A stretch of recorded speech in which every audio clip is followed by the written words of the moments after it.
Hi, it's Lisa. We know, unfortunately, that women still don't get a fair shake at work, and that can make career progression more difficult. Sexism is real, and it sucks.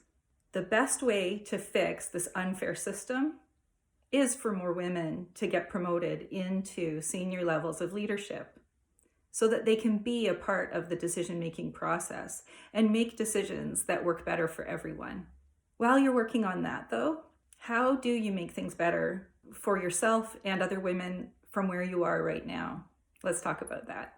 Talking with other women about frustrations that can come from the dude at work who's taken credit for your idea or talked over you in a meeting or has assumed that you're more junior than you are is easy. Talking to other women is kind of preaching to the choir. So more difficult, though, is building awareness and allyship with men that you work with. So why would you do that? Well, there are a lot of really good men out there. And microaggressions can create more pain than overt sexism.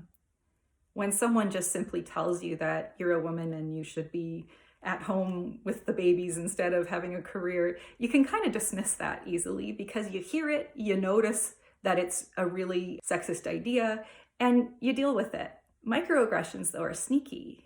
They're sort of that death by a thousand cuts because they're ways in which you're undervalued and you are reduced in status in very subtle ways, and often completely unintentionally.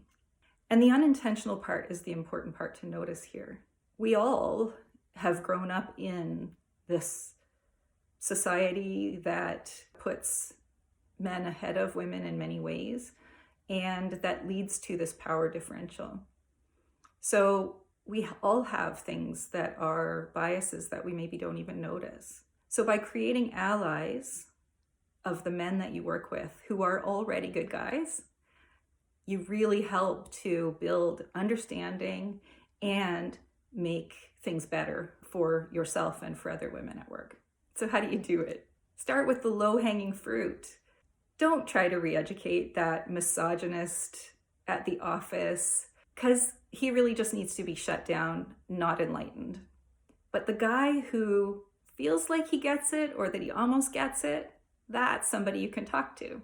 He's more likely to be willing to hear about the special challenges that women experience that are very likely completely invisible to him as they're trying to climb the corporate ladder.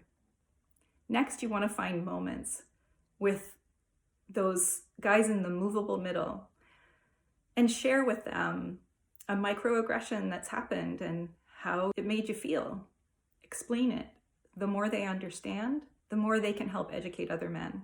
Finally, be careful not to shame. Sexism is maddening, and it's okay to get mad.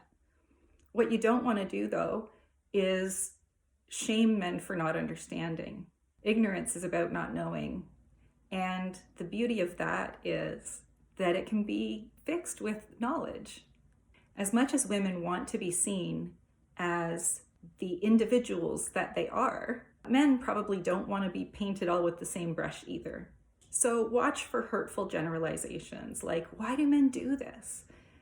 It's not all men, and it's certainly not done knowingly for most men. So what you want to think about instead is, how do you share your experiences and the patterns you notice without the shaming to really build allies? If there's anything more that I can do to help you navigate the choppy waters of building allies at work, let me know and reach out. I'm always happy to talk with you. And let me know in the comments how you faced some tricky moments at work. Thanks. We'll talk to you soon. Bye.